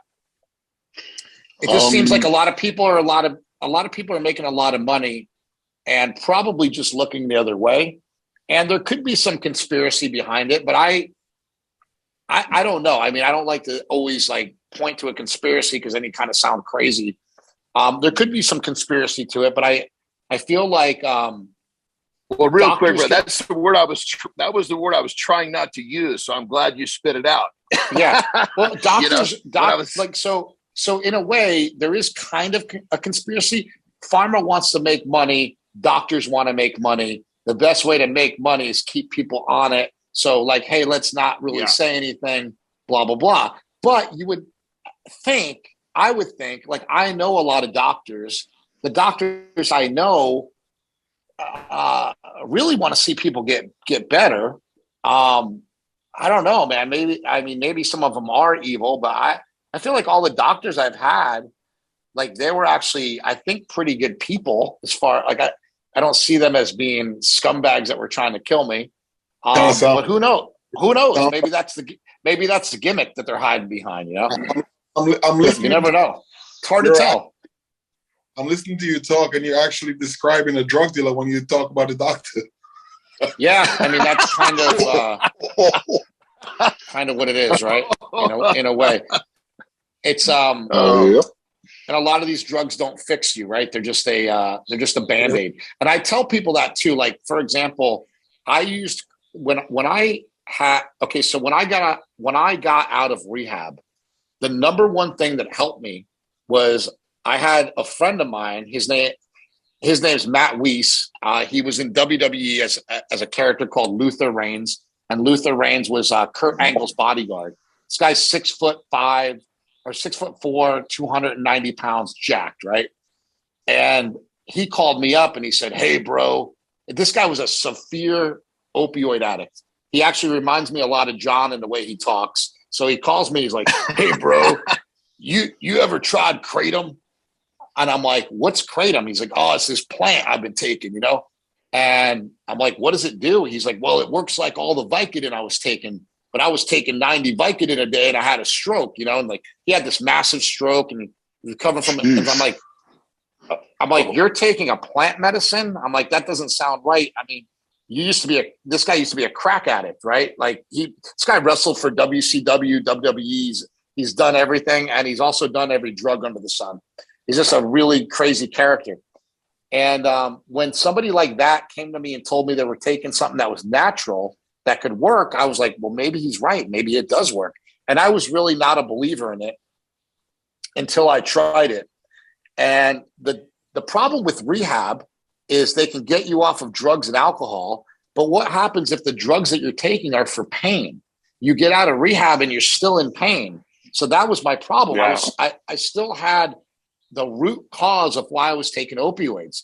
When I started taking Kratom, I told people, like, as soon as I started taking it, like 2 weeks after I started taking it, I walked in the gym, and we're good friends with Mike O'Hearn, right? Walk in the gym, and I told Mike, I'm like, I think I'm going to start squatting again. I feel good. And I started squatting again. Next thing you know, I'm over there doing like 315 with the safety squat bar. Cause I had to take it easy at first. I was using a safety squat bar at 3 plates, and O'Hearn's like, "Man, you're already getting strong again. Like with these fake hips, this is crazy." I'm like, "I feel great," you know? And so through that process of like, now, like, think about this. The Kratom is working on killing the pain. The training is working on rehabbing the body. And so like, while the Kratom's working in the background, the training's fixing the body. The diet is healing the body. Kratom is driving it because without Kratom, I can't do it. With Kratom, I can do it, and it's driving it. And now I haven't touched Kratom in like 6 months because I don't need it anymore. And that's kind of a beautiful thing to be able to use these things. Yeah, I don't have that kind of pain anymore. And to be able to like use these things sort of in the background while you're rehabbing the body, I think is just like, what a blessing, you know? 100%. Yeah, absolutely. That's something people need to really look at. And I mean, if it's funny because it's allowing you to do the training, which is going to make you stronger, and it's going to eliminate the pain, and then just make you better. You're actually going to get well from it. And that's the things we need to start moving towards in this society, instead of the things that make pharmaceutical companies long-term money. Yeah, and I think a lot of people emphasize the wrong thing with exercise. They always like emphasize trying to get ripped, trying to get jacked. It's like, just go in and try to put on some muscle and get healthy. You know, like it's like yes, and all these things come, right? Like you start exercising to get healthy, you start walking, you start getting in better shape. Who cares if you lose a little bit of muscle at first, right? Like who cares if you like there's a lot of things that people are just so over concerned with. It's like walk, you know, get your vitamin D, train with do some resistance training. And as your body heals and gets better, everything else will grow and get better, you know, but you can't get better if the core of yourself is broken, you know? And so I tell people, like, if you're really concerned about getting really big, you're probably going to get hurt before you ever really get there. You know, it's the wrong thing to look at. So I tell people, like, when you go in and you're training with weights, just in the beginning, just do a little and work your way up. Like, I couldn't go in and do really heavy deadlifts for a long, long time. And to tell you the truth, I haven't done a deadlift with a regular bar in years. I just use a trap bar now because I just find it to be easier and safer. I know Robert Oberst said that on Joe Rogan, and he got crucified for saying, like, I think deadlifts can hurt your back. And I'm like, you know what? He's kind of right. You know, like, they can hurt your back. They don't have to hurt your back, but they can. And this way we do them with the hex bar might be a lot easier for a lot of people. So I think having options is really important. I tell people that come in our gym every day, hey, if you're not going to compete, don't worry, like, use the trap bar. It might be a lot easier on your back. I've also had people say, hey, the trap bar hurts my back worse. I like the regular bar. Well, use the regular bar. Do what works for you, you know? Exactly. 100%. Do what works for you. And that's something else people don't seem to get. It's like everybody's built a little different. My leverages are different from your leverages. I have one of the strangest deadlift techniques anybody's seen. My feet are so narrow, yet my hands are really wide, and it works for me. And I used to be the person that would tell you you're doing it wrong. You know what I mean? Yeah, but now exactly. I'm like, no, if it works for you, you're doing it right, you know?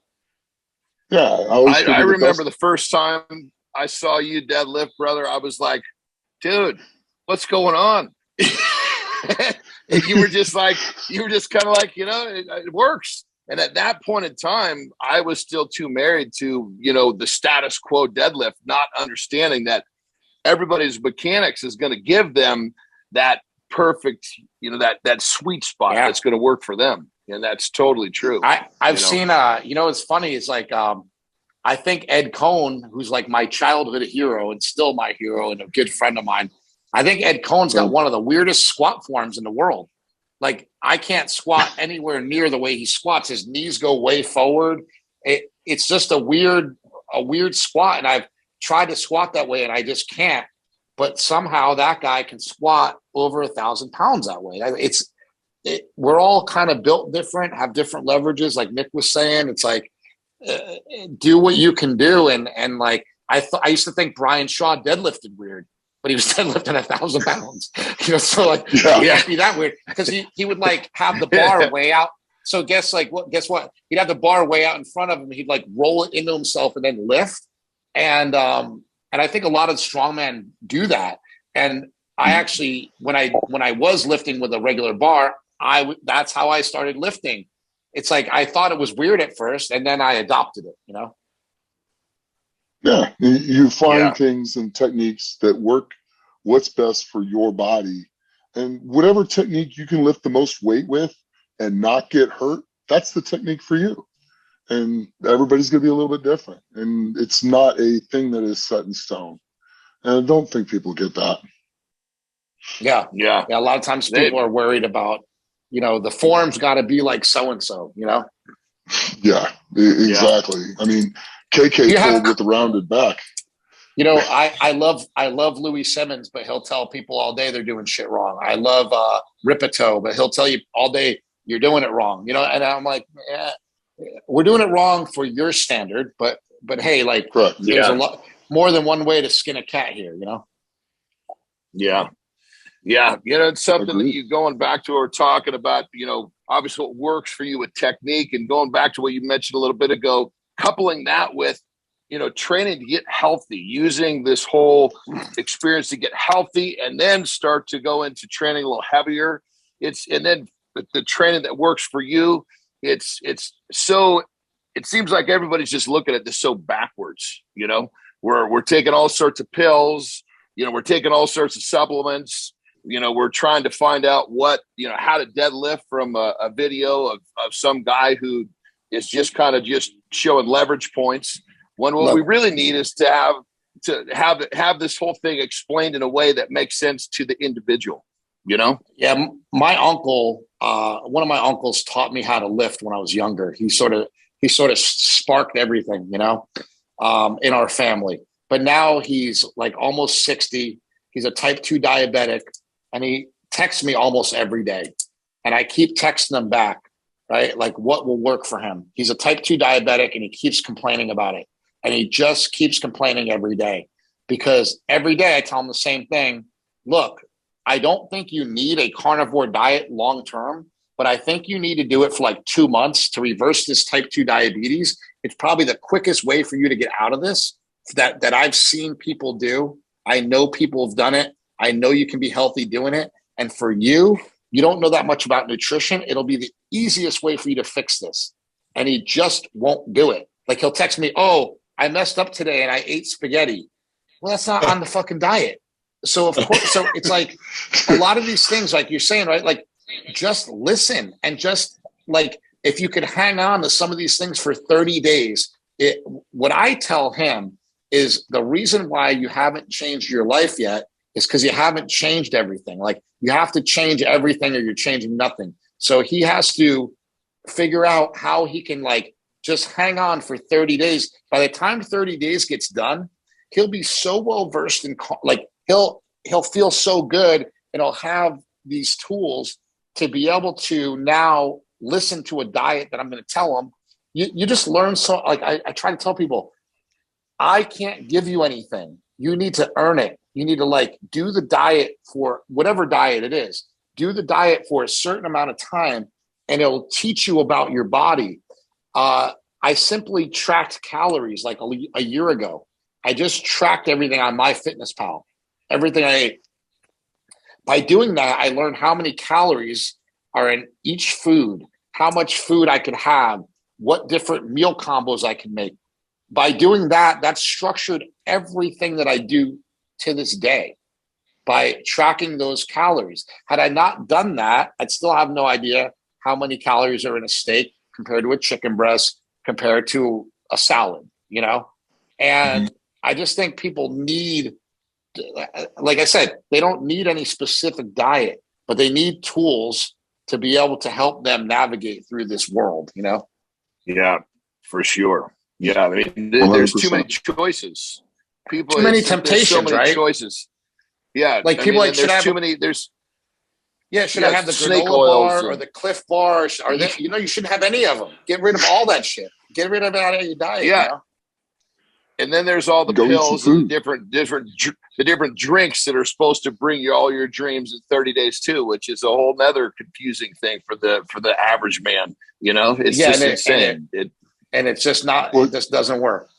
Yeah. Here's something else the public doesn't understand. Here's something else the public doesn't understand. Painkillers are PEDs. Oh, absolutely. They do not get that at all. 100% the performance enhancing drugs. And that's why I think Kratom is so awesome. I think Kratom is like a performance enhancing drug. And here's the kicker about Kratom. It's not banned by WADA or USADA. You could take Kratom and go in and fight in the UFC. Like that would be fucking crazy. And I don't know the only person I know that uses Kratom is Jessica I, who's a female fighter. And that's the only person I've seen use it that I know. There's another one. Like there's another one that I know that takes it. Yeah, I think that if they knew about it, they would take it. Like we have a guy here, Mark's podcast partner, and Seema. he'll take our Mind Bullet. We have this potion, a little drinkable Kratom. It kind of hits you a little bit faster. And Simo will take that before he rolls in jiu-jitsu. And he's like, dude, I'm just so focused in. I feel no pain. It just really helps me to, be free and do what I want to do. And I think it's interesting. You're right. It's like, so while painkillers are a PED, I think Kratom's a mild opioid. So it works in very, very much the same fashion. So it's a way to do it with harm reduction. The other thing I should mention about Kratom, because people probably get pissed off in the comments, Kratom can be addictive. Like, it can be addictive. But the reason why it's addictive is there's two alkaloids in it that really matter. There's one called metragenine and one called 7-hydroxymetragenine. Metragenine is there. That's the main alkaloid that does most of the work. 7-hydroxymetragenine does a little bit of the work, but it's actually not even necessary in the plant, and it's in a very small amount. The reason we can't pull that alkaloid out of there is because then the FDA considers it adulterated product, and now it's a drug and blah, blah, blah, right? You get in all this stuff. So if you take Kratom in really high doses, you'll get more of that 7-hydroxymetragenine, which is very addictive. The main alkaloid, metragenine, is not addictive. So if you take it in a normal to moderate dose, you'll probably never get addicted or form a dependence on it. If you take Kratom 10 capsules at a time, 3 times a day, you'll probably get an addiction problem. Like, I've seen people, but the only time I've seen addiction problems is in massive, massive amounts. So I just wanted to make that clear in case people come out and say, but brother, on that, you can get addicted to 10 Snickers bars. You can get addicted to 10 Snickers bars every day. Jesus Christ. You take 10 of anything, you're going to get addicted. Yeah, I was actually there. Kidding. I was actually there for a while during COVID, the 10 Snicker bar a day addiction. Gets to be easy, I love it. Yeah. Well, brother, I got to say, you and your films, you've had such a big, big impact, and it's great to hear you talk. I mean, it's, I'll tell you, when I watched your films, I mean, I was in multiple times, I was just jaw dropped, like, holy shit, because you uncovered the things that people need to hear. You uncovered the facts, you give people a perspective that they need to understand. And your films have made such a big impact, and it's so great to have you here talking live about all this stuff. But what I'm really with the impact, I really appreciate it coming from you, man. I just want to say I really appreciate it coming from you. And just so you guys know, you guys are all guys I looked up to, forever. So it's really cool to hear that I can contribute in that way to your life. Yeah. It's pretty amazing to watch the things that you've done. Thank you. They're very informative. I've learned a ton from them. Cool, man. Thank you. Huge. So thank you. Absolutely huge. Yeah, 100%. And the best part about these films is they're going to, even after, you're gone, these films are going to continue to have an impact, more and more on anybody who comes across them. And so I guess really what it comes down, and you're still going. That's the best part is you're it's like you're kind of in the prime of what you're doing with the impact and helping people with understanding some of these topics. So my question right now, as we kind of close up here, is what is Chris Bell's legacy? Tell me what you want to leave behind, because you've already made such a big impact and you still have more time to do it. What with all that you've done, what is it that you want to be remembered for? Honestly, I really feel like I've been really lucky in my life to meet a lot of the people I've met and to come across a lot of people I've met.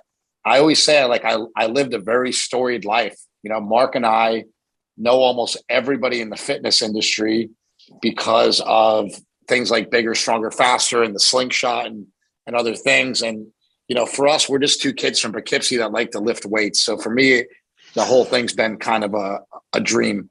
And, the thing that I think that I'd like to be known for is just being able to help people with simple tips that any day you can I have people, like I put up a post about addiction the other day and said, if you're in a struggle with addiction, contact me. I must have got 100 messages, and I've spent the past 2 or 3 days literally just answering messages of like how I can help people. Like there's several ways to get out of addiction. There's several drugs that people can use. There's several places people can go. There's several people that people can talk to, you know, and a lot of people just don't have anywhere to turn. And for me, that's more important than any of these movies or anything I've ever done, is just simply helping people change their lives for the better. I don't see any better use of my time than helping people change their lives, because a lot of people have like helped me along the way. And for me, that's where I'd like my legacy to be. You know, I don't care about winning awards for movies. I don't even care if I make another movie. Like I said, things have changed lately. I'm actually starting a podcast of my own. And I think that may be the direction I go, because what I'm looking at is like, every time you make a movie, like this is free. This costs like nothing to do. I mean, maybe it costs a monthly charge to be online or whatever, right? But it's basically nothing. I could talk about shit all day, and I could be way ahead of the game. By the time I do a movie, movies are in slow motion, man. They're very impactful, but they move in slow motion. They're hard to make. They're hard to get people on board to do. They're hard to raise money for. So if it ends up that I end up doing more stuff like this, as long as it's helping people and as long as it's changing lives, that's really what I look for the legacy to be. You know, I've never really, unfortunately, I've never really cared too much about the money. There's no money in documentaries, just so everybody knows. I didn't make one penny off of Bigger, Stronger, Faster or Prescription Thugs or A Leap of Faith. The way that it works is I make money I pay myself to make them. So I raised a bunch of money to make the movie and paid myself as I went along, because that's kind of the only way you can get paid. Sometimes people get lucky, you know. The movie Icarus they made, and it ended up selling at Sundance for $5 million and set that guy up pretty well. But when Bigger, Stronger, Faster went to Sundance, guess what? Nobody ever saw a movie about steroids, and they were scared to put money into it. And so we had a bunch of big offers, and then they got pulled off the table. So like my movie might have made $5 million off the bat, like Icarus. But I think because of my movie, I think that's why Icarus was able to make that much money. Is like they already had a movie about steroids at Sundance. They knew that it was going to be a hit. They knew it was going to be a big deal. So you know what? They always say the first one through the wall always comes out bloody. And if that's the case, I don't really mind. You know, as long as it's helping people. Yeah. Well, you are. And thank you for doing that. Yeah. I was going to say, brother, there's no question about that. Your impact with your work has been top notch. Me personally, I can say, and I know there's tons of other people, that your work has made a big impact, and it's been very helpful to many, many people. So I personally thank you. And your brother, I got to say, we really appreciate you taking your time to come on the show. You're a busy guy. We all know that. Nick, Ock, do you have anything else for Chris before we sign out of here? No, man, just want to say thank you. And I actually showed my age because I actually watched that movie, Bigger, Faster, Stronger, in college when it first came awesome, out. Man. Hey, I'm older than you then, because I was a lot past college when I made it. So, hey. Tell Mark, I always got to say, tell Mark thank you, because when the Slingshot first came out, he sent it out to me, I think, a couple months after for me to try it out, because that's when I was benching heavy and anything like that. So I always appreciate Mark for that. Yeah. You know, Mark, I'll mention it to him also, and I'd love to get you and Nick on Mark's podcast as well. I think you guys would be great on there. I think Mark would love to talk to Nick, especially about all the strongman stuff and things like that. So I'll definitely mention it to him, and we'll give you a shout. We just had John was just on there a little while ago. Yeah, it was just the summertime. That's it. Yeah. 100%. Plus, I'd like to come up there and train. That'd be a lot of fun. Oh, dude, we would love to have you come out here and train. That'd be awesome. You know, we just had Andrei Milanichev. Andrei Milanichev squatted. You know who he is, right? So I just had a meeting with Andrei, 20 minutes before we started this podcast. Andrei he moved to Sacramento. So he was trying to move from Russia he's trying to get out of Russia because Russia's so crazy. And he wrote like a really nice email to Mark and said, hey, look, I'm trying to get out of Russia. Mark's like, yeah, come here. I'll help you out. I'll give you a job. You know, you can start working here. You can start training people here, doing whatever. And so he'll be around for the next little while. So it'd be great to have you guys both in here. Get some craziness going on. Phenomenal. Very cool. Oh yeah, that'd be phenomenal. Very cool. I would love Cool. Very cool. Yeah, we have we'll have a good powerlifting coach up here. We need a good coach. You know, Mark's never here anymore. Yeah, no, absolutely. That'd be a lot of fun. I love it. Well, brother, I'm all in. Yeah, all right, guys. I'm telling you, no matter which one of the Bell brothers you cross paths with, you're always having a good time. So, Chris, we want to thank you again, brother. It was really cool having you on. Really cool having you on. We thank you for your time. And that's going to do it for Legends of Iron, everyone. We'll see you next time.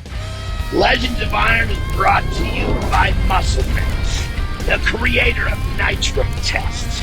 Nitro Test is hands down the most fucking kick-ass pre-workout on the market. If you fucking want some, come fucking get some. Can you handle it?